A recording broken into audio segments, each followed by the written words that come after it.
હું લાસ્ટ 1 મંથથી અહીંયા આવું છું નાસ્તો કરવા. એમના લગભગ 4-5 વેરાયટી બધી ટેસ્ટ કરી છે. એમાં દહીંવડા, ઘૂઘરા, પછી બ્રેડ પકોડા.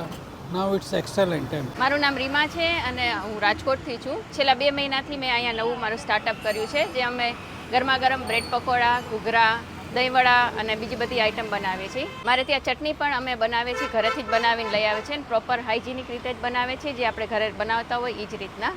અને આમાં અમે બનાવીએ છીએ ચટણી અમારી છે, આ લસણની છે ચટણી, આ ખજૂર આમલીની ચટણી છે, આ રેગ્યુલર ગ્રીન ચટણી હોય, આ ગોરધનભાઈની જે આપણે રાજકોટની ચટણી હોય છે એ છે, અને આ તીખી ચટણી છે. અને તેલ પણ અમે સનફ્લાવર જ યુઝ કરીએ છીએ, પામ ઓઇલ યુઝ નથી કરતા. અને ક્લીન અને પ્રોપર તેલ હશે, તમને બ્લેક તેલ કોઈ દી નહીં મળે.